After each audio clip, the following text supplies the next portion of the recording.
Sekarang saya berada bersama dengan pemilik daripada kafe Jiwa Jawi, yaitu Bapak Sito Srengenge. Gimana kabarnya Pak Sito? Alhamdulillah. Alhamdulillah. Ini tadi kita dari awal, dari atas kita muter-muter melihat daripada keadaan kafe yang luar biasa natural. Nah ini kalau boleh tahu, ini kisaran daripada besaran dari tanah ini berapa? Kurang lebih 2 hektar. 2 hektar. Luar biasa. Lah ini ide panjenengan pertama ini kok untuk membuat kafe Jiwa Jawi itu dari mana ini? Oh, kalau kafe itu ide anak saya itu. Ide anak ya? Dulu saya nggak pernah punya gagasan tentang kafe atau restoran. Saya tuh nggak punya naluri bisnis. Cita-citanya jadi seniman. Oh, cita-citanya seniman memang. Tapi gini, saya dulu kebetulan waktu kecil kan bapak saya punya tanah yang sangat luas. Terus rumah-rumah Jawa itu ada beberapa gitu. Meskipun tanah yang luas itu nanti akhirnya habis dibagi untuk waris. Untuk waris. Gitu. Nah, tapi kenangan masa kecil itu terus melekat kepada saya bahwa suatu saat saya ingin punya rumah di atas tanah yang cukup luas. Gitu. Nah, inilah makanya dengan berdoa, giat bekerja, terus menabung sebaik-baiknya, mengelola duit sebaik-baiknya, alhamdulillah diberi kepercayaan untuk beli tanah ini. Alhamdulillah. Ini mulai dibangun atau mulai pertama buka ini kafe Jiwa Jawi tahun berapa ini? Februari tahun lalu. Februari tahun lalu. Oh, masya Allah. Jadi ya setahun. Setahun ini ya. Konsepnya apa ini? Konsep dari kafe itu kira-kira ada konsep khusus atau tidak? Kalau konsep ada konsep ini ya, konsep nama dan lingkungan, dan juga ada konsep makanan. Konsep. Kalau nama Jiwa Jawi itu kan gabungan dari 2 kata jiwa dan Jawa. Jawi.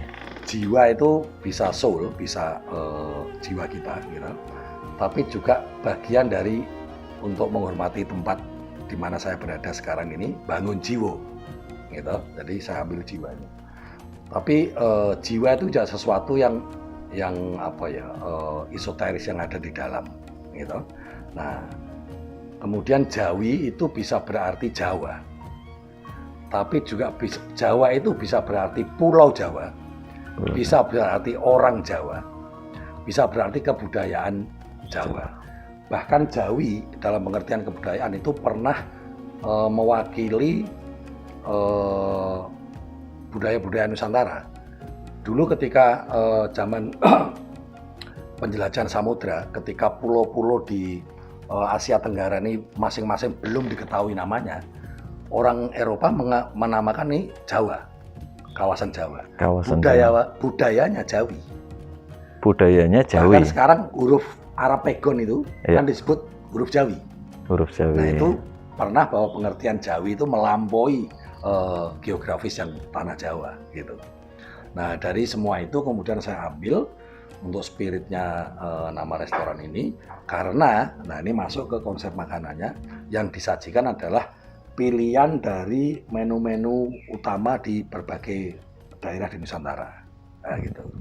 Masya Allah, luar biasa. Jadi secara yang bisa diambil, jadi konsepnya adalah untuk melestarikan kebudayaan Jawa atau Jawi itu tadi ya, agar mungkin anak turun itu juga bisa merasakan. Betul. Yang mana sekarang itu zaman terkini itu kebudayaan masing-masing daerah kita itu mungkin sudah mulai terlindas sama kebudayaan yang awal akhir-akhir ini. Jadi alhamdulillah. Jadi juga perlu diketahui ini rencang-rencang bahwasannya Pak Sito ini bukan sekedar membuka kafe seperti yang tadi dibilang, bahwasannya karena kepingin menjadi seorang seniman, dan ternyata memang terbukti beliau ini ternyata seorang seniman. Maka dapat kita lihat di belakang saya ini ada beberapa contoh daripada hasil seni yang digarap oleh Pak Sito, yaitu ini adalah yang terbaru. Kalau yang dulu adalah dengan melukis abstrak, lukisan abstrak melewati kanvas. dengan kanvas. Dengan kanvas. Dan yang terbaru adalah dengan aluminium. Kita dapat lihat di sini adalah ini bahannya semua aluminium yang memang lumayan berat. Dan ini kita lihat di sini ada satu lukisan aluminium yang luar biasa, juga agak besar. Ini mencirikan bahwasannya tentang sedulur papat limo pancer. Di bawah kita lihat ada sitok srengenge 2020. Nah, ini tetap walaupun dalam seni tetap menumpahkan kebudayaannya Pak Sitok. Jadi tidak lepas daripada kebudayaan Jawa.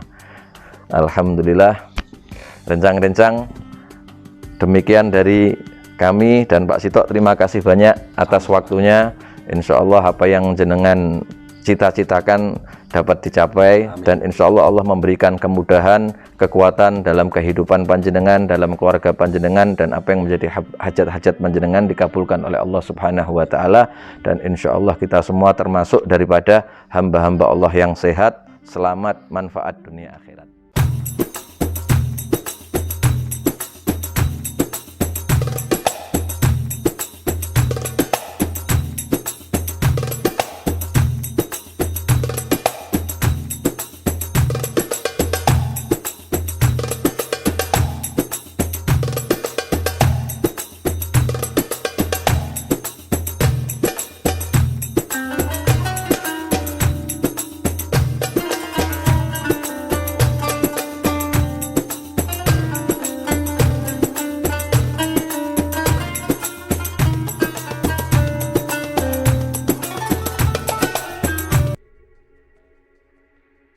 Bukan sekedar Islam gitu, non Islam pun ada catatan-catatan sejarah. Kok ya nemu?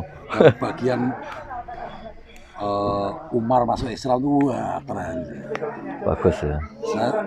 Itulah saya menyimpulkan mungkin hidayah itu ini. Ya. Jadi waktu itu hidayah ya apa tau ini rajanya aku. Begitu tonggone dhewe ya Pak. Oh ini hidayah Umar.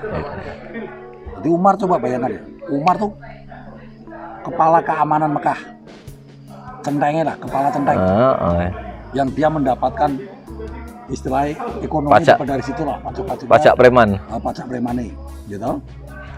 Ternyata dia tuh pajak preman. Umar itu seorang intelektual, jadi dia ahli puisi.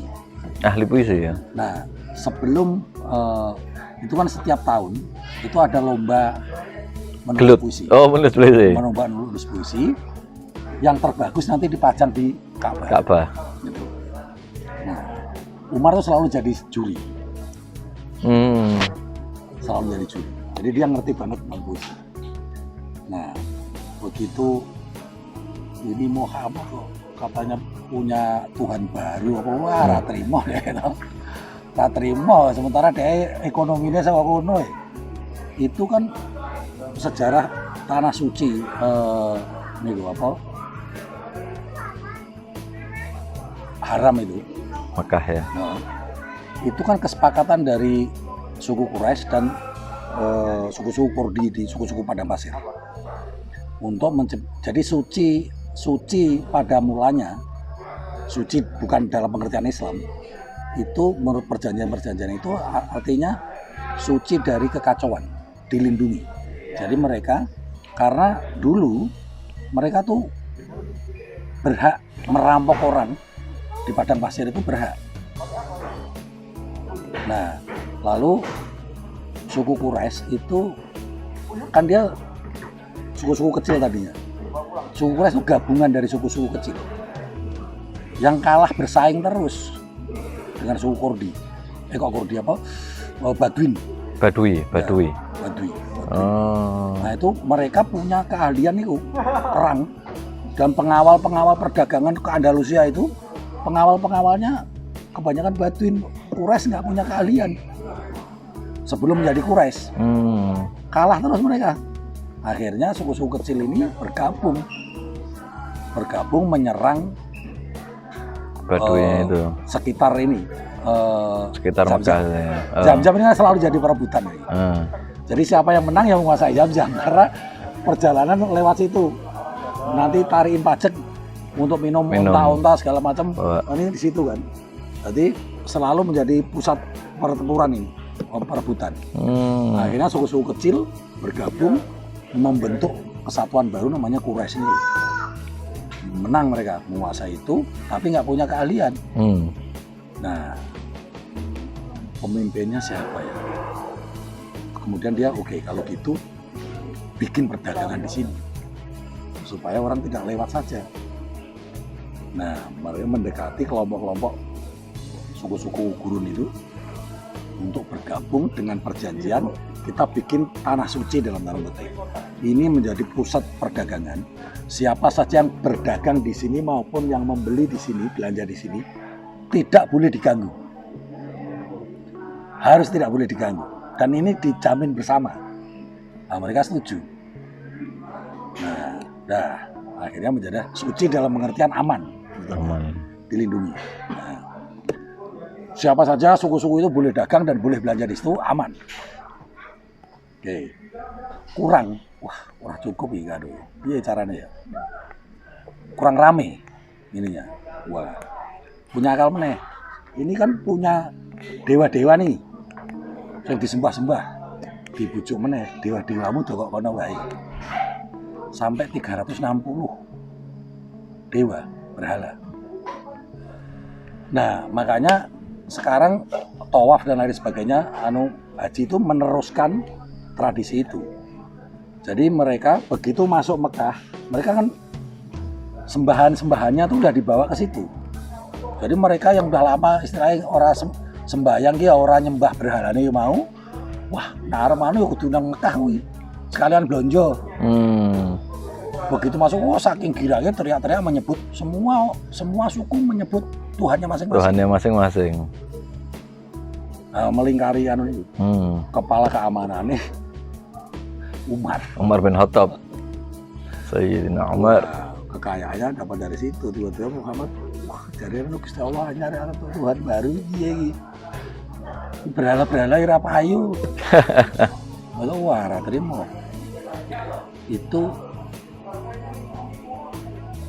Muhammad diceritakan ketakutan. Makanya dia lari ke Gua Hira. Dan itu mau dibunuh. Nah, lalu ada pengikut Muhammad yang tahu bahwa Umar udah marah sekali, udah bawa pedang dari Muhammad.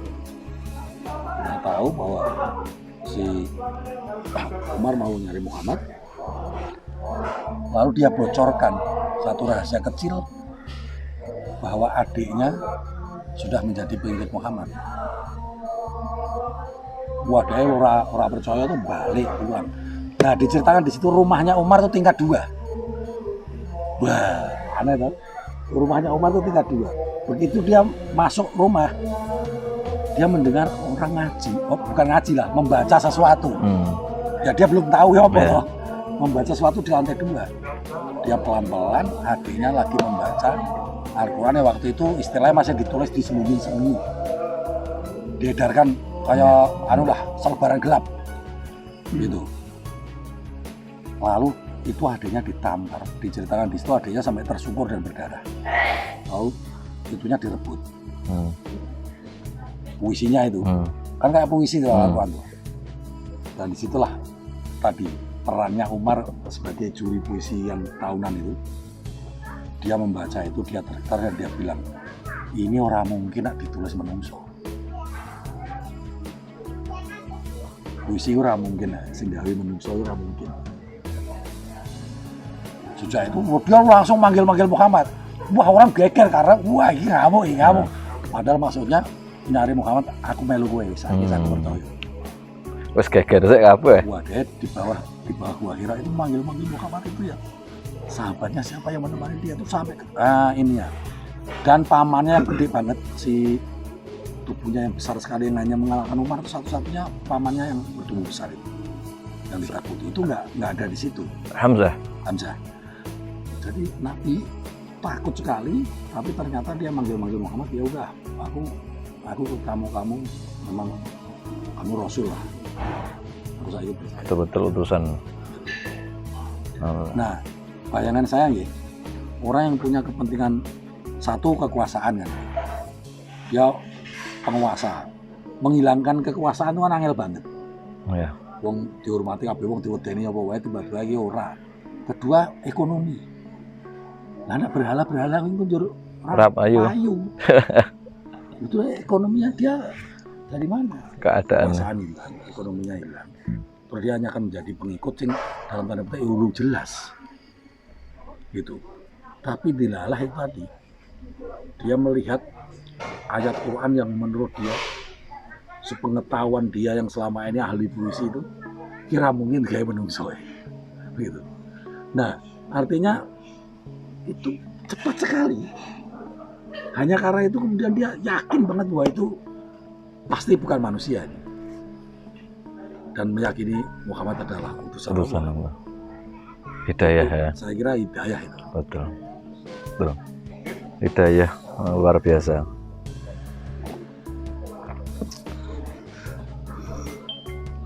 Ya kita cuman bisa memohon hidayah kepada Allah, tapi tidak tahu kapan Allah ngasih hidayah kan gitu. Iya betul. Iya, dan namanya hidayah itu kan petunjuk dari Allah. Kita cuma bisa mengusahakan kepada orang-orang agar dapat hidayah bagaimana dengan orang berdakwah ini kan maksudnya agar selanjutnya apa ya terserah Allah. Allah mau ngasih hidayah pada ya Allah, dan itu hak prerogatifnya Allah. Kalau itu nggak bisa kita usahakan. Jadi tadi kan bilang Sayyidina Umar mau membunuh, mencari Muhammad membunuh, tapi kembali lagi mencari Muhammad untuk Nabi Muhammad SAW untuk mengikuti. Hadzal hidayah. Hadhil hidayah. Hadhil hidayah.